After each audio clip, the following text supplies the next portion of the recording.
Fala galera! Aê! Hoje vamos conhecer Goiânia, capital de Goiás.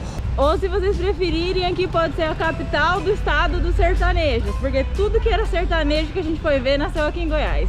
Isso se não chover, né? Porque o tempo tá meio estranho esses dias. É bom que o clima fica bem agradável, tá fresquinho e tudo. O problema é que aqui quando chove, chuva raiz mesmo, não é brincadeira. Esses últimos dias a gente ficou preso no hotel porque não dava pra sair de jeito nenhum. Essa aqui é uma avenida que tem perto do nosso hotel. Eu tô filmando ela porque eu achei ela bem bonitinha. Caramba, olha o preço da gasolina aqui. Goiânia é uma cidade relativamente nova. A fundação oficial foi em 1933 e é uma cidade planejada. Ela foi parte do plano do governo Vargas, né, de trazer desenvolvimento para essa região. E o responsável pela criação dela foi um cara chamado Pedro Ludovico, que era um interventor federal de Goiás. Para quem não sabe, interventor federal é um governador, só que é nomeado pelo presidente da república, no caso Vargas. A gente aprendeu isso hoje de manhã. Antes a capital ficava em uma cidade chamada Goiás. É igual você tem, né, o Rio de Janeiro, a capital é Rio de Janeiro, o estado de São Paulo, a capital é São Paulo, aqui é o estado de Goiás, a capital era Goiás. Hoje é conhecida como Goiás Velho. A gente pretende ir lá, parecer uma cidade bem bacana, bem bonita, bem histórica. Só que eles decidiram mudar porque essa região aqui comportava melhor o desenvolvimento, a área, os rios, melhorava o crescimento, também era melhor para a chegada do trem. Então depois de muito estudo decidiram, não, vamos mudar a capital para essa região. Antigamente aqui era município, se chamava Campinas, e não tinha nada, o município em si era pequeno e essa região central parece que só tinha fazenda. Olha como é a cara do centrinho aqui. Hoje é segunda-feira após Natal. A gente até tentou andar por aqui ontem, domingo, só que tava tudo fechado, não tinha ninguém na rua, né? Acho que emendaram aí o feriado do Natal. Não sei se domingo sempre fecha, ou se era porque era Natal, mas estava bem deserta a cidade. Agora até parece outra cidade, ó. Movimento de ônibus também. É legal mencionar também que Goiânia é a capital da Arte Deco, ou Arte Deco no Brasil. E se você, igual a gente, não entende muito de arte, tudo bem, a gente deu uma pesquisada antes, vai tentar explicar. Aí se a gente falar besteira, os artistas de plantão corrijam a gente aí embaixo, por favor. Mas basicamente a Arte Deco surgiu ali na década de 10 e teve seu auge na década de 30. E o arquiteto e urbanista que desenvolveu Goiânia estudou na França, aprendeu e resolveu implantar essa arte aqui na cidade. Essa Arte Deco, ele é um estilo até contraditório, porque ele é sofisticado e simples ao mesmo tempo, né? Sofisticado porque ele tem assim suas formas para impressionar, sua beleza, mas é simplificado porque ele surgiu ali no contexto da industrialização, né? Então você precisava usar formas relativamente simples para as máquinas conseguirem reproduzir os objetos, né? Então, por exemplo, o móvel em Arte Deco tem muita linha reta, linhas curvas, mas que são linhas curvas simétricas para a máquina poder fazer. E a gente marcou alguns prédios aqui em Goiânia que são nesse estilo. Por exemplo, esse aqui, ó, que é o Teatro de Goiânia. Podem ver bastante linha reta. Diz que esse estilo é aquele que predomina nos famosos prédios dos Estados Unidos. Tipo aquele prédio que o King Kong ficou pendurado com a mulherzinha. É, acho que é nesse estilo. Lembrando que essa explicação artística está sendo dada por duas pessoas que são completamente leigas no assunto e só estudaram e viram os vídeos agora de manhã. Então podemos estar falando muita bobagem, tá? Não se estresse. Mas é que foi o que a gente leu, assim, né? Estamos tentando explicar da maneira mais simples possível. E a gente acabou de encontrar aqui o Isaac, um rapaz que conhecia a gente bem quando a gente estava ali no teatro. E aí ele falou pra gente que reza a lenda aqui desse teatro, sai um túnel que vai por debaixo da terra e chega até a Praça Cívica. Toda a cidade tem as lendas desses túneis subterrâneos, né? Mas é legal que em muitas cidades as lendas se confirmaram, realmente existia o túnel. E aqui existe a possibilidade também, porque Estávamos ali numa época de Segunda Guerra Mundial. Bom, e antes de continuar com a Art Deco, vou mostrar essa rua que a gente achou aqui andando, que tem arte de rua. Esse aqui, segundo o Google Maps, é o Beco da Codorna. Vamos entrar aí pra ver a cara dos grafites. Isso aqui lembra muito a Ásia, na Tailândia principalmente tinha vários desses bequinhos. Eles sempre faziam umas feirinhas desses bequinhos, né? E aqui assim, ó, ficam os ar-condicionados, igualzinho era na Ásia. Porque aí a parte da frente ninguém vê a parte feia, né? O ar-condicionado fica escondido. E aqui, pra não ficar feio, eles deram essa grafitada, ficou legal, ficou bem interessante. E acabou o bequinho. Aliás, uma curiosidade é que por pouco que Goiânia não se chamou Petrônia, em homenagem ao Pedro Ludovico. Um jornal local aqui fez uma enquete até com a população para votarem entre Petrônia e Goiânia. E Petrônia ganhou. Só que aí o Pedro Ludovico falou, não, eu que decido, vai se chamar Goiânia e pronto. Ó, aqui é uma ruinha que não passa carro, uma rua de pedestre. É bem bonitinha, fica no meio do centro. Aqui tem mais um mural. Tá bem bonita essa parte. Diz que aqui é a Rua do Lazer, ó. E ainda tem uma frase bonitinha aqui, eu gostei. Ó, esse é o Goiânia Palace Hotel, outro prédio exemplo da Art Deco. Goiânia não é a cidade brasileira com a maior quantidade de prédios seguindo o estilo Art Deco, mas ela virou a capital aqui, né, considerada a capital, porque como ela foi construída nessa época, a maioria dos edifícios públicos segue esse estilo. Então, aí obviamente a cidade cresceu, as pessoas construíram a casa delas, não se importaram, a maioria nem sabia o que era Art Deco. Mas a gente agora tá indo lá pro centrão, né, onde fica o governo, que até o desenho da cidade é interessante, tem as principais ruas apontam pra lá. O mapa é assim, dessa região que a gente tá. Que seria bem o centrão cívico da cidade, digamos assim, né? Aqui tem o antigo Grande Hotel, que também segue esse estilo Art Deco. E a gente sabe tudo isso porque a gente achou na internet um guia dos edifícios Art Deco de Goiânia. Porque acho que se tivesse que olhar e dizer se é ou não, a gente não saberia. Aqui tem a Torre do Relógio, que é um dos símbolos da cidade, mas estão reformando, não dá pra ver. E chegamos na praça. Adivinha o nome dessa praça? Pedro Ludovico. E adivinha o nome do palácio ao fundo? Pedro Ludovico. Acertou! Esse palácio aí é a sede do governo estadual. E a pracinha tá toda enfeitada pro Natal, ó. Deve estar bonito andar aqui à noite. Ó, a árvore de Natal de Goiânia.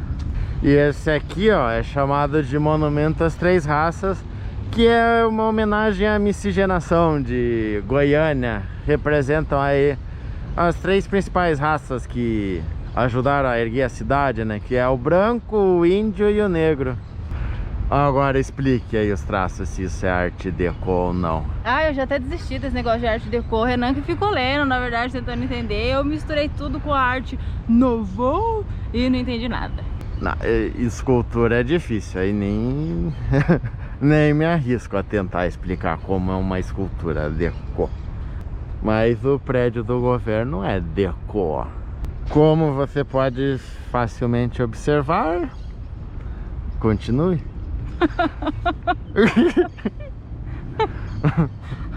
O quê? Continue, ó. Como você pode facilmente observar. Aí agora tem que explicar como. Eu dormi nessa aula. E aqui estão as bandeiras de Goiás e de Goiânia. Vai, vento. Não vai. Aí, ó, a estátua do Pedro Ludovico. Quando a gente tava no México, a gente assistia a um programa de comédia lá que o protagonista se chamava Ludovico. Aí toda vez que fala do Pedro Ludovico, a gente lembra dele. Ó, como é o mapa dessa região. A gente tá andando bem nessa pracinha aqui. Agora parece que aumentaram, né? Tá? Acho que tudo isso aqui é praça. Agora vamos passar na frente da casa do Ludovico. A casa que era dele, né? Ele já morreu. É essa aí, ó. Hoje a casa é um museu que tá fechado, mas diz que aí dentro tá os móveis, tudo como era quando ele vivia. E a praça é logo ali, ó. É pertinho. Ele podia ir a pé pro trabalho. Ou de bicicleta. Ou de cavalo. Ou de jegue. Bom, galera, esse aqui é um resumão aqui do centro e dessa parte histórica de Goiânia. Agora a gente vai lá para um outro lado da cidade, não é muito longe, a gente vai a pé, para contar a história de um acidente radioativo que teve aqui, que foi um dos maiores da história. Bom, galera, aqui nessa região, não sabemos bem onde, qual o local exato. A gente achou uma reportagem da Globo que marca por aqui, assim, no mapa. Agora tem um centro de convenção. Não sabemos se era aí ou se eles marcaram errado. Mas podem notar que aqui tem clínicas, né? Tem uma aqui, tem uma loja de medicina ali. A gente tá hospedado aqui atrás, assim, a gente andou e aqui é cheio de clínica, hospital. Aqui deve ser um setor que tem muita coisa para tratamento, assim. E aí em 1987 tinha uma clínica aqui que estava desativada e essa clínica tinha uma máquina para tratamento de câncer. E essa máquina usava um material radioativo, usava o Césio-137. E a clínica estava desativada, estava fechada e tinha máquina lá fora, largada. Aí uns catadores de produto passaram aqui, viram a máquina e levaram para tentar vender e ganhar um dinheiro com ela. Aí eles levaram a máquina para casa de um deles e desmontaram. Aí acharam lá um cubo e acabaram vendendo para um ferro velho. E esses catadores passaram mal, ficaram enjoados, foram para o hospital e acharam que era uma coisa que eles tinham comido. Aí em paralelo, lá no ferro velho, o cara viu a lata, desmontou na marreta e perceberam que dentro dela tinha um negócio que brilhava, uma pedra bonita, assim, que você apertava, ela esfarelava e ficava um brilho azul. E o cara achou, né, isso aqui deve ser valioso, achou que ou era uma pedra preciosa ou era um material sagrado. E chamou os parentes, distribuiu entre os parentes um pedacinho de cada pedra daquela. O irmão dele levou um pouco para casa, aí jantou lá com a família com essa pedra no meio. Tinha a filha dele, que era, acho que tinha 6 ou 8 anos, não me lembro. Passou no corpo, comeu também. E aí toda essa galera começou a passar mal. Essa história toda decorreu em 15 dias, né? Desde que os carinhas acharam a peça até venderem, a galerinha espalhar por lá. E todo mundo começou a ser internado, até que a mulher do dono do ferro velho desconfiou, né? Bom, o povo pode estar ficando doente, pode ter a ver com aquele negócio que a gente achou que brilhava. E resolveu levar na vigilância sanitária para analisarem. Aí foi lá, colocou num saco plástico, entrou no ônibus e levou. A vigilância sanitária estava fechada, ela deixou com o guarda lá para analisarem quando abrisse, né? Chegassem especialistas. E nisso o hospital já começava a desconfiar que podia ser contaminação radiativa. E chamaram um físico e falaram, ó, vai ver o que está acontecendo, né? Aí ele foi, pegou emprestado um sensor de radiação e foi até a vigilância sanitária analisar. Diz que quando ele chegou a 80 metros perto, o sensor ficou louco, assim. Ele pensou, pô, não tá funcionando isso. Voltou, os caras falaram, não, tá, você que não sabe usar. Ele, não, eu sei usar, mas tá muito louco isso aí. Trocaram a peça por uma nova. Ele foi e de novo, o sensor ficou louco. Aí que ele viu que o índice de radiação era tão alto que o sensor tava estourando a medição. Não tava conseguindo, tava além, né, da capacidade do sensor. E bem na hora que ele chegou, disse que o guarda tava pegando aquele saco lá e indo jogar no rio.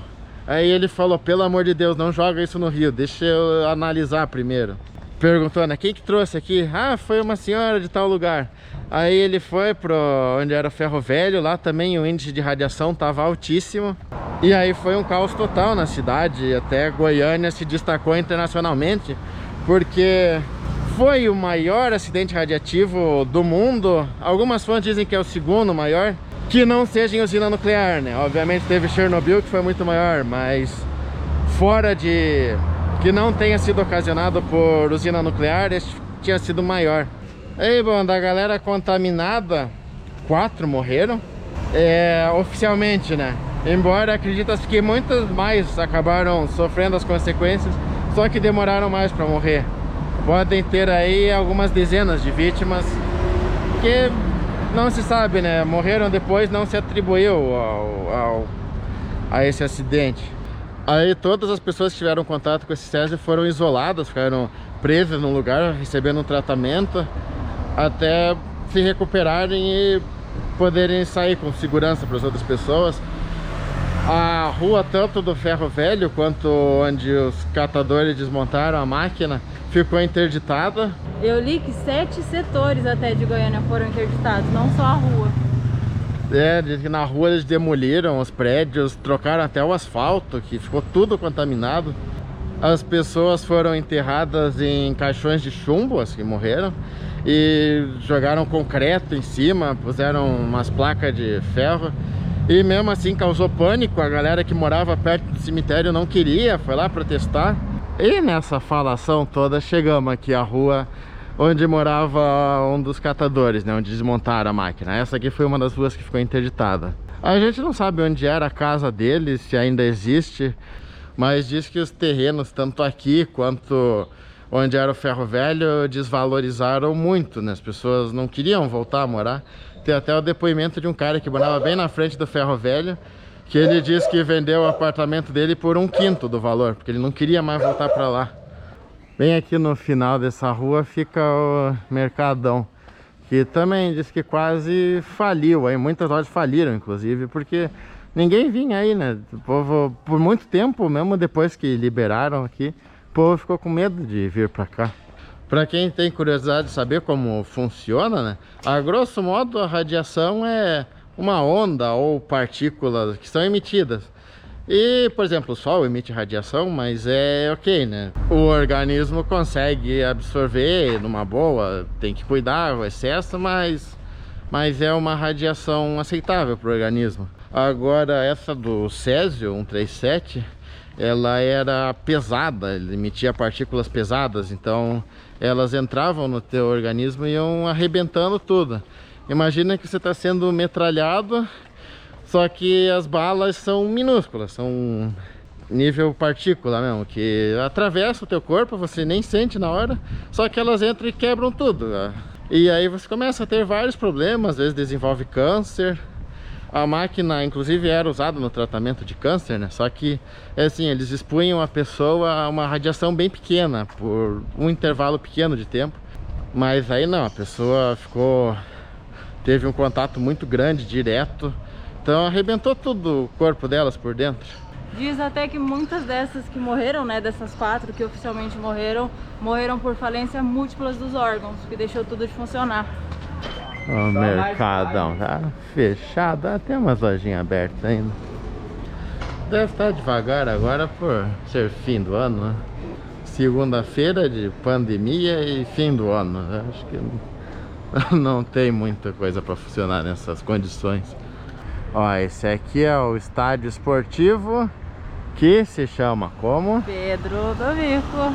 Esse estádio aqui, na época do acidente, eles fecharam ele, e aqui que faziam uns testes no pessoal para ver se eles estavam com risco de radiação ou não. E voltando agora para os dias atuais da história, a gente descobriu meio que sem querer com um rapaz que veio no ônibus com a gente, que muita gente vem aqui para Goiânia para comprar roupa. Esse rapaz, a gente viu ele quando a gente estava vindo de Foz do Iguaçu para Brasília, e o ônibus fez uma parada aqui. E aí ele falou que sai de Foz do Iguaçu várias vezes no ano para vir comprar roupa aqui em Goiânia, que é o lugar mais barato do Brasil para comprar roupa. Aliás, ó, quando a gente chegou de ônibus, a gente passou numa feira. A gente não vai lá agora, mas mostrar umas imagens dela aí.